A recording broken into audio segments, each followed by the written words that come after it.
وصل وسلم وبارك على هذا النبي الكريم سيدنا وحبيبنا وشفيعنا ومولانا محمد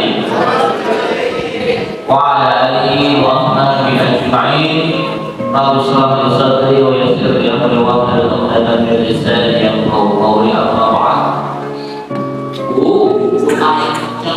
Kami doa itu kata Rasul, man doa minkum mungkaran, barang siapa melihat sebuah kemungkaran, falyughayyirhu biyadihi, rubah dengan tangan.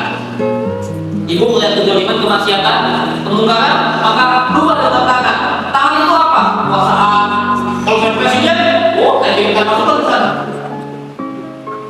Soalnya kalau presiden, ya. Tangan itu artinya harta, sumbangan terbaik.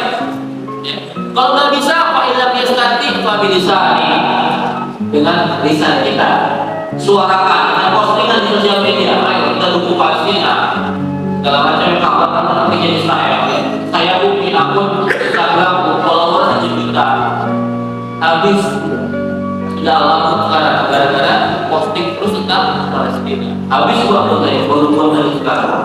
Iya bu ya, ada datanya Dajjal matanya siji. Ya, sini bu, satu matanya bu, tahu nggak? Dajjal itu yang paling banyak mempengaruhi siapa? Perempuan. Oh, waduh, makanya kata Rasulullah, akhir zaman nanti bu, bapak, ikatlah anak-anak dan istrimu. Artinya apa?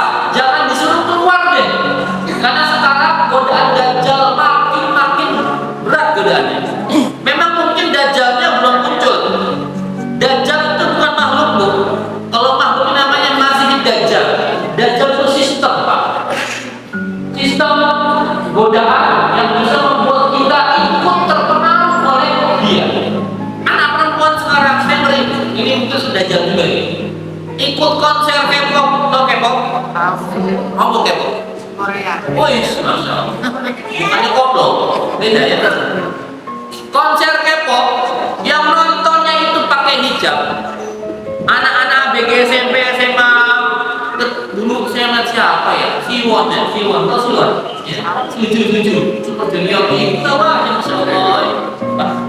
Tonton dipanggil ke atas panggung, teriak-teriak histeris, dicium sama artis kesayangannya, teriak-teriak menjerit, ya Allah, ngeri. Makanya anak-anak kita, terutama yang perempuan, tolong dijaga, jangan sampai kena tipu daya Dajjal. Ya.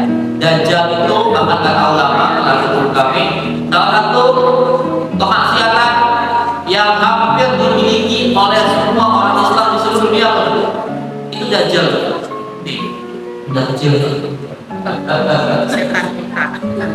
Setan kuota ya walaupun tidak setan semua ya bu ya. Ini saya sedang baik di Instagram.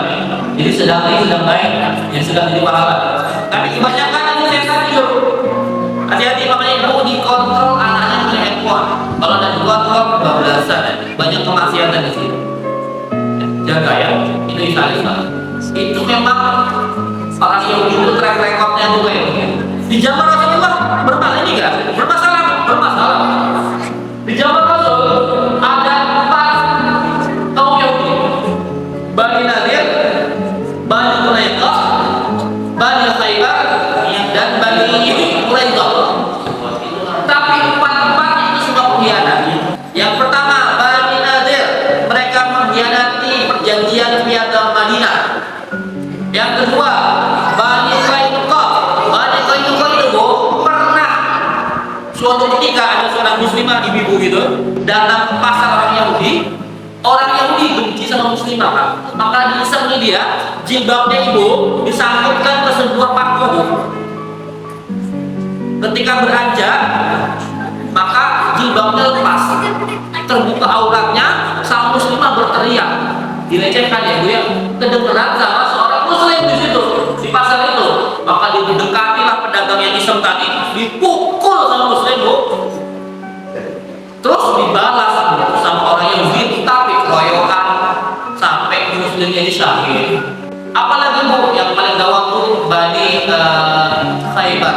Nah, ya Rasulullah datang dong ke kampung kami, silaturahim. Rasulullah kan berbaik sangka datang. Rasulullah, antum tuh